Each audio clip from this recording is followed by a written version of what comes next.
Assalamualaikum warahmatullahi wabarakatuh. Bismillahirrahmanirrahim. Alhamdulillahirabbil alamin. Wassalatu wassalamu ala asyrafil anbiya'i wal mursalin nabiyyika wa rasulika Muhammadin sayyidil mursalin wa ala alihi wa ashabihi wa man tabi'ahum bi ihsanin ila yaumiddin, amma ba'du. Bapak-bapak dan ibu-ibu jamaah salat subuh Masjid Al-Mujahidin Jalan Belitung yang dirahmati Allah. Syukur alhamdulillah pada subuh hari ini kita sehat-sehat dan dapat kembali melaksanakan salat subuh berjamaah di masjid ini.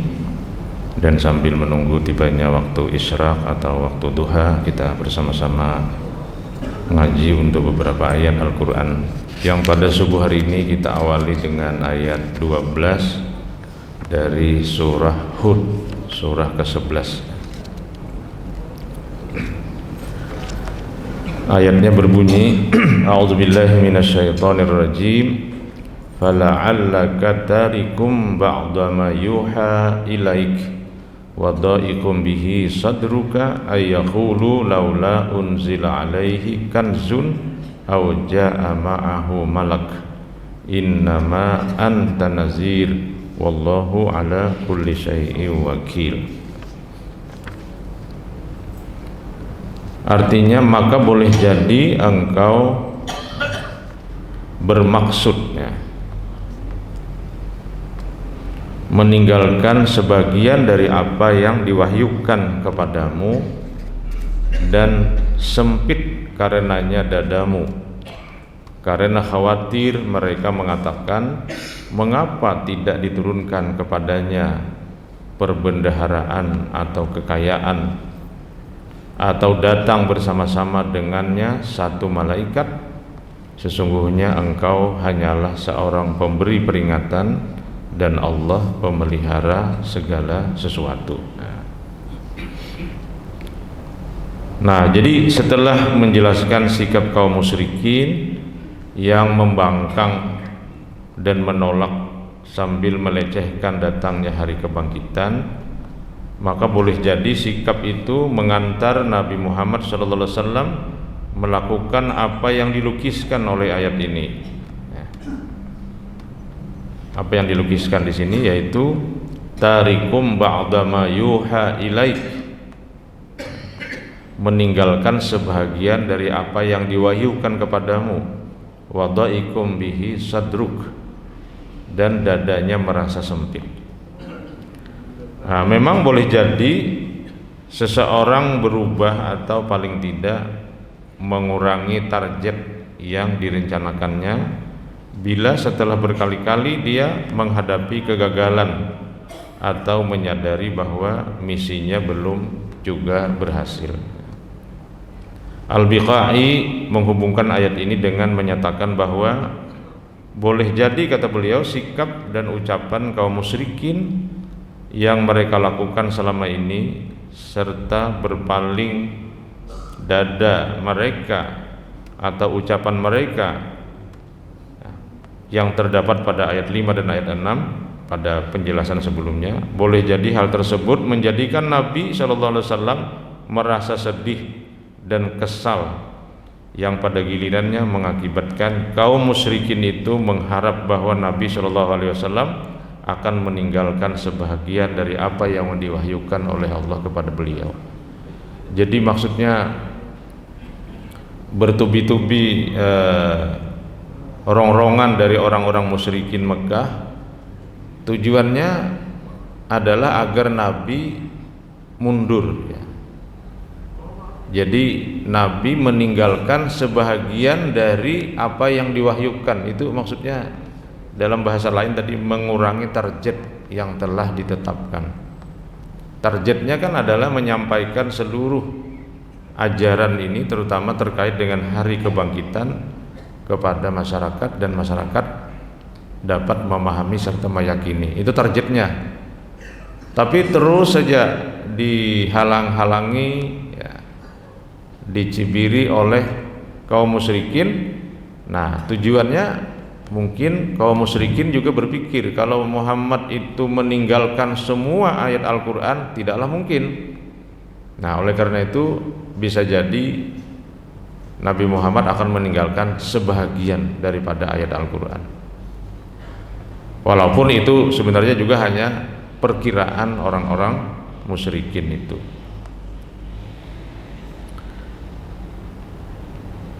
Nah, orang-orang musyrik itu mengharap kiranya Nabi meninggalkan sebahagian yang diwahyukan itu atas dorongan harapan beliau, kiranya orang-orang musyrik mau menyambut ajaran beliau, atau karena khawatir jangan sampai mereka justru berpaling seterusnya.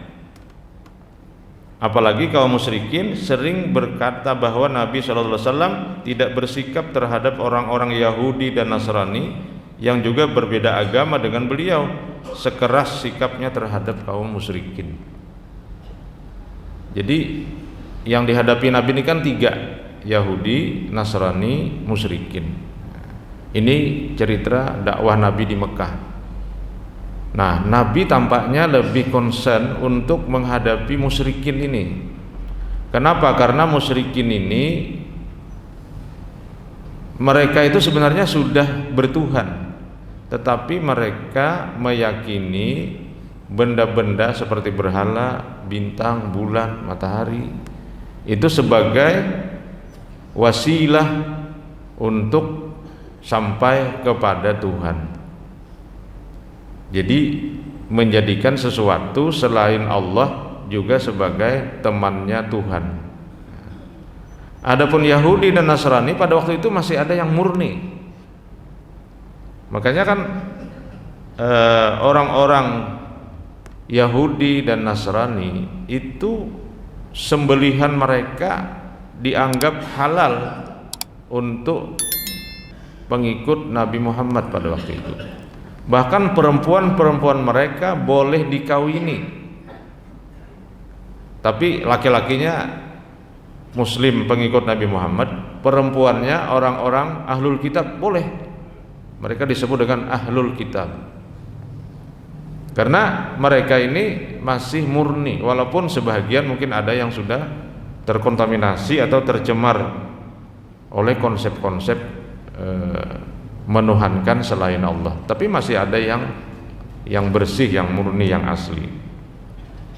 Nah, oleh karena itu melalui ayat 12 ini dijelaskan bahwa orang-orang musyrikin ini targetnya tidak terlalu tinggi juga. Yang penting Nabi ini dengan dihalang-halangi ini beliau nanti akan meninggalkan sebagian ayat. Atau sebaliknya, kata Al-Biqai, boleh jadi juga ayat ini menjelaskan kalaupun orang musyrikin itu tidak full percaya dengan ajaran Nabi, maka boleh jadi hanya sebahagian dululah. Jadi ayat ini menjelaskan tentang strategi dakwah Nabi yang tidak langsung tek gitu 100% tidak, tetapi dilaksanakan secara graduasi, secara bertahap. Nah, ini saya kira juga menjadi teladan ya, atau menjadi ajaran atau menjadi petunjuk kepada kita bahwa dakwah itu memang tidak bisa sekaligus. Sama dengan kasus khamar dan judi di dalam Al-Quran. Kalau kita baca ayat-ayat yang terkait dengan khamar dan judi, itu ada 3 fase paling tidak. Fase pertama itu Allah memberikan penjelasan bahwa di antara masyarakat ini ada yang menjadikan nabis itu anggur ya, menjadi minuman yang memabukkan. Jadi informasi saja, istilahnya disampaikan kepada Nabi kita, hai Muhammad, itu orang-orang jahiliyah ini menjadikan anggur itu kemudian diperas, diekstrak, namanya asirun nabis, kemudian diendapkan, difermentasi, lalu kemudian menjadi minuman yang memabukkan. Jadi sifatnya informatif, belum diharamkan lagi. Lalu berikutnya muncul, ada rupanya yang bertanya, yas'alunaka 'anil khamri wal maisir. Mereka bertanya, bagaimana itu hai Muhammad tentang mereka yang minum ekstrak anggur yang difermentasi itu, dan mereka sampai mabuk-mabuk. Lalu Nabi kita disuruh oleh Allah menjawab, qul fihima ismun kabir wa manafi'u linnas. Jelaskan itu, dalam khamar dan judi itu ada dosa besar, tetapi juga ada manfaat-manfaat bagi manusia. Nah, ini belum haram lagi. Ini untuk menjelaskan tentang graduasi atau tadrij, kebertahapan dakwah Nabi. Jadi kalau kita datang ke lembaga pemasyarakatan, memang dakwah kita tidak bisa langsung, oh ini haram, kalau ini tidak bisa. Bisa dikeroyoknya kita. Kalah kita. Jadi, nah kalau berdakwah di masjid ini gampang kan, ini paling nyaman nih kan. Apalagi imamnya kita dudukan ke belakang. Selesai dah. Makan bubur kita. Tapi kalau Nabi kita itu berdakwah, yang dihadapi ini masyarakat yang miring-miring ini. Topinya aja miring kan ya, cap topi miring katanya. Mabuk-mabuk, judi gitu. Lalu kata Nabi, ya itu judi dan khamar itu adalah manfaatnya, tapi mudaratnya wa ismuhuma akbaru min naf'ihima. Mudaratnya, dosanya lebih besar daripada manfaatnya. Ini artinya Nabi kita disuruh untuk berdialog dengan masyarakat pemabuk dan pejudi ini, tapi kemudian dialognya itu dibawa dalam cara-cara berpikir rasional yang menggunakan akal. Ya, karena kan di dalam setiap sesuatu saya kira ada manfaat, ada mudarat, ada manfaat, ada mudarat. Tergantung kita memilih yang mana. Nah, baru kemudian setelah masyarakat yang doyan mabuk dan judi ini mulai kuat ya, mulai sadar, lalu dikatakan innamal khamru wal maisiru wal ansabu wal azlamu rijsun min amali syaitan. Sesungguhnya khamar, judi, bertenung, berhala itu adalah rijsun, kotoran, min amali syaitan, dari pekerjaan syaitan. Sisa-sisa kotor dari pekerjaan syaitan. Seakan-akan pekerjaan syaitan ini rupanya masih ada yang baik-baik juga. Nah, itu hanya istilah saja.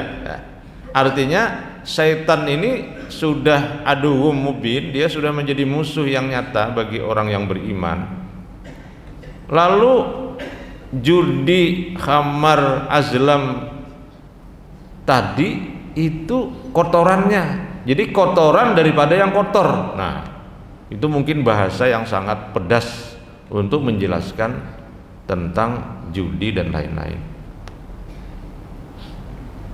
Kemarin saya ditanya oleh wartawan Bipos ya, mungkin hari ini ada nanti wawancaranya diterbitkan di Bipos. Biasanya kalau hari Jumat kan ada serambi umahnya selembar ya, tentang judi online.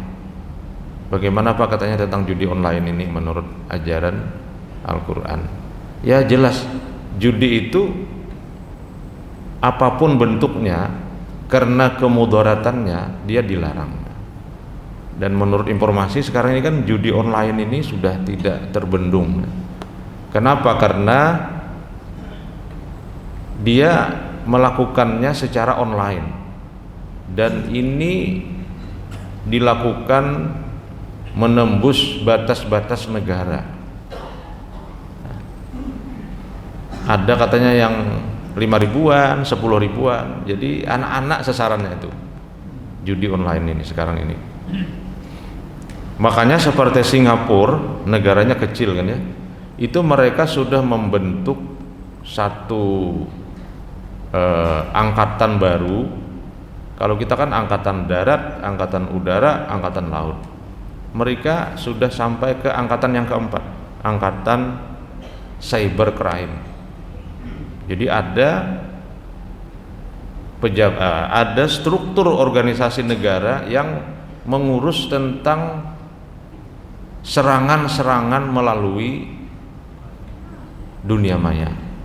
Mungkin salah satunya tentang perjudian dan lain-lain. Nah, wadah kita ini memang ada, tapi hanya mungkin salah satu sub dari pekerjaan polisi. Jadi arahnya masih kepolisian. Kepolisian ini kan kejahatan ya. Tapi kalau di Singapura itu sudah dianggap sebagai pertahanan negara. Nah, mungkin wadah kita juga arahnya harus ke sana. Jadi polisi kada lagi menimbak penjahat atau tentara, tidak lagi memegang senjata di perbatasan-perbatasan, karena sekarang serangannya melalui dunia maya. Nah, inilah yang sekarang kita hadapi ini Bapak Ibu sekalian. Jadi dunia kita sekarang ini rumit sekali. Kalau kita duduk di masjid ini ya nyaman lah, tenang-tenang di sini kan, sambil santai-santai kan, bulikan kena sigar kan. Tapi kalau kita menghayati dan memahami bagaimana kondisi pertahanan negara ini untuk menghadapi berbagai macam serangan, terutama cybercrime itu, nah itu sudah luar biasa. Terutama bagi anak-anak kita yang sekarang ini hidupnya tidak bisa lepas daripada gawai. Gawai itu alat komunikasi yang ada di tangan. Nah, jadi kalau kita lihat ayat ini, kita jangan berpikir dakwah itu langsung jadi. Nabi perlu waktu kira-kira 23 tahun. Al-Quran diturunkan secara bertahap, itu pun itu menggambarkan bahwa Islam itu ditanamkan secara bertahap.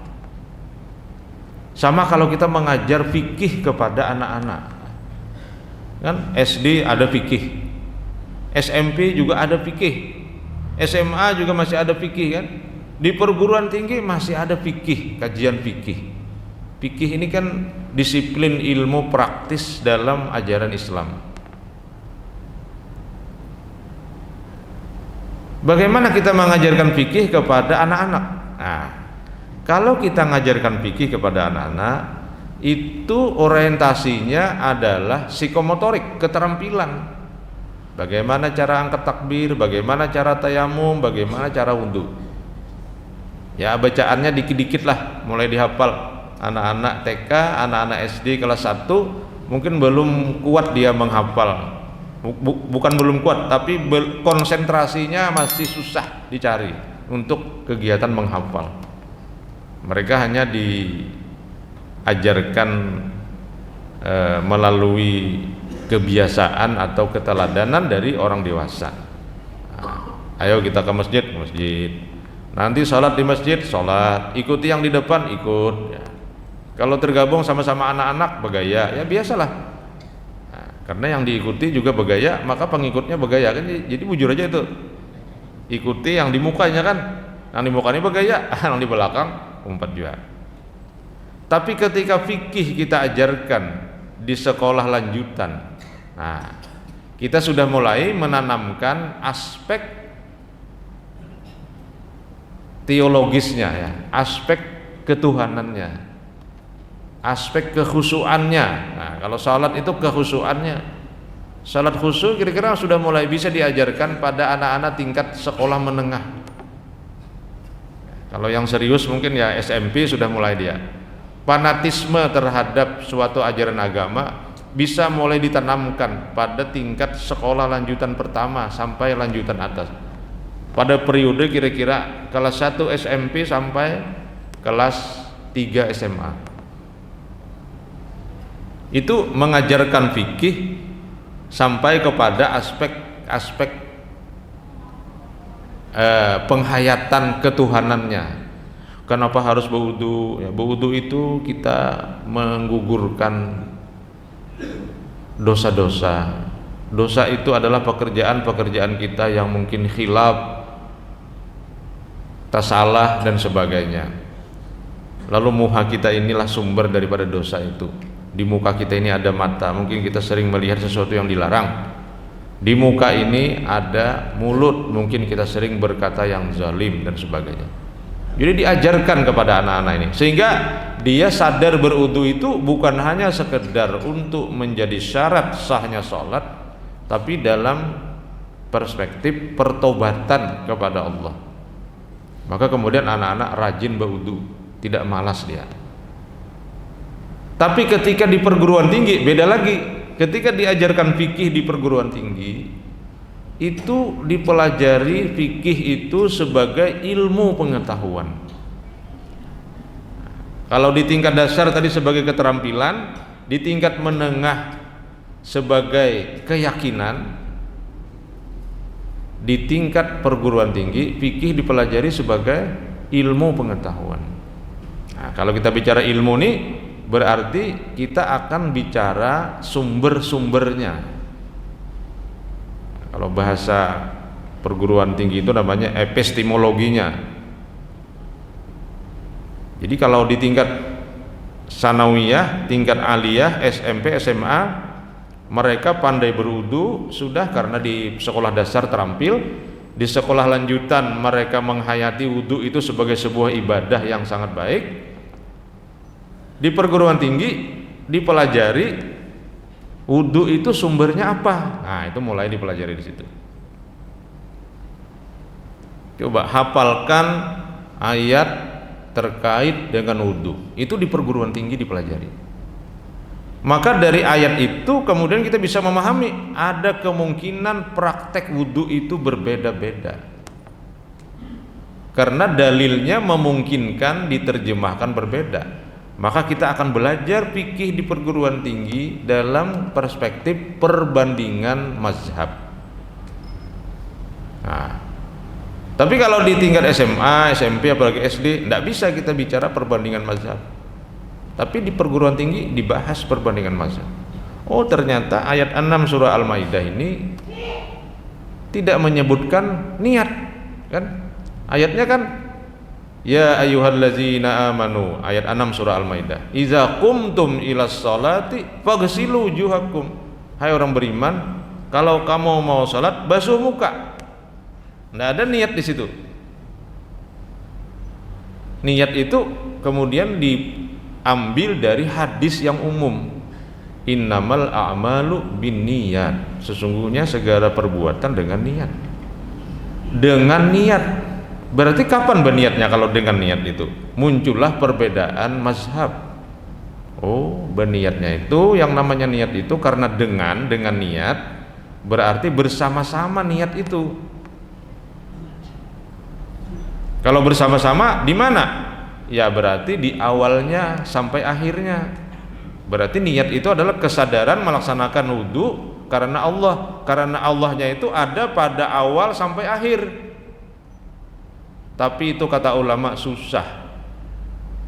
Ya kalau susah gimana caranya? Ya kalau susah maka di awalnya saja. Nah, awal wudu apa? Awal wudu adalah membasuh muka. Maka meletakkan niat pada saat membasuh muka. Lalu digeneralisir pemahaman ini bahwa yang namanya niat menyertai awal ibadah. Tapi ketika dibawa teori ini ke dalam fikih puasa tidak mudah. Bagaimana berniat pada awal ibadah puasa? Berarti pada saat berniat bertahan. Nawaitu susumapan gabin.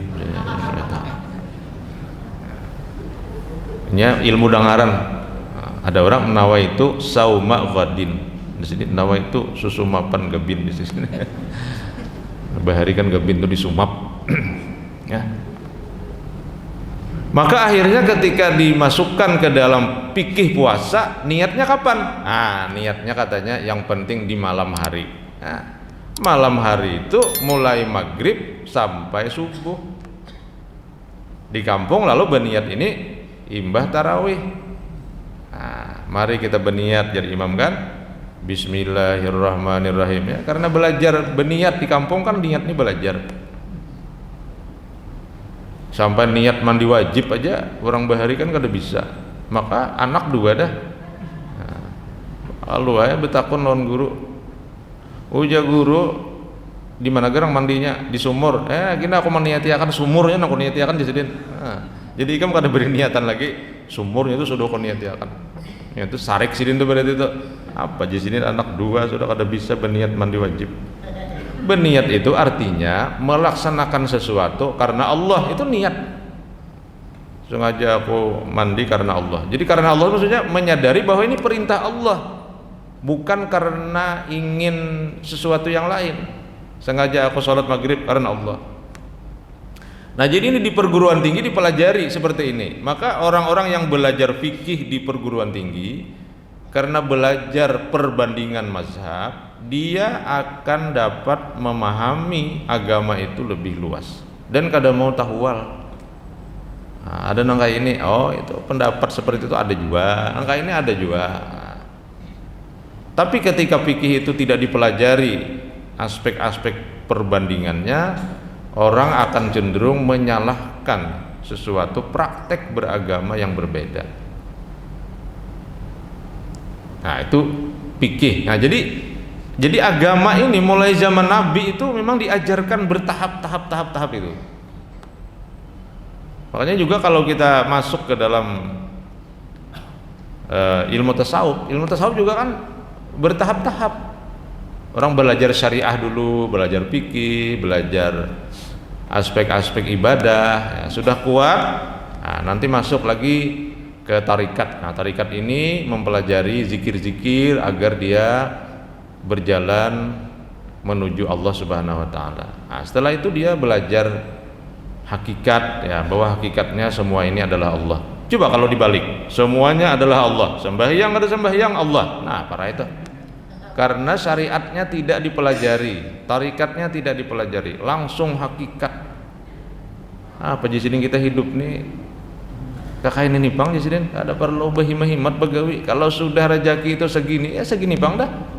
Akhirnya ekonomi dikuasai oleh orang kafir. Orang Islam, ya tadi bang menyerah. Kada mau berdagang, kada mau berhumah. Dapat bantuan dari pemerintah dalam program Bimas bahari itu katanya tahun 70-an, subsidi dari pemerintah. Tapi sebenarnya ini bantuan ini sebenarnya hutang. Dapat pupuk kan ya, dapat pestisida, jual sidin, apa aja sini dipupuk-pupuk. Namunnya rezeki kita baik aja tuh baneh nih. Dapat pupuk, jual sidin. Disamprut jar pemerintah, jar BPL, mun ada bilahu, walang sangit itu disamprut. Obatnya ngarannya disinon bahari itu. Jual sidin juga. Apa aja sidin disamprut-samprut. Amun Tuhan menghendaki, nih jasidin semalam kan pahumaan kita dilincai oleh babi. Nah, di sini takdir kan babi itu makhluk Tuhan juga jasidin. Oh, ini orangnya hakikat nih, ilmu hakikat. Gawian bahuma memakai ilmu hakikat. Ah, ya dah, parah ya dah. Kada kawa menyamprut, kada kawa apa. Nah, jadi agama ini bertahap Bapak Ibu sekalian. Itulah juga yang dilakukan oleh Nabi selama 23 tahun dan sebagian bisa kita lihat contohnya di ayat 12 ini. Saya kira ini yang dapat ulun jelaskan untuk kesempatan subuh hari ini. Ini sebenarnya siang sudah nih, cuma jamnya benarnya belum malah. Ya, mungkin tuh lambat jam tuh. Demikian yang dapat ulun sampaikan. Selebihnya bisa dibaca di ayat 12 surah Hud. Hadanallahu wa iyyakum ajma'in. Subhanaka rabbana wa bihamdika asyhadu an la ilaha illa anta astaghfiruka wa atubu ilaik. Assalamualaikum warahmatullahi wabarakatuh.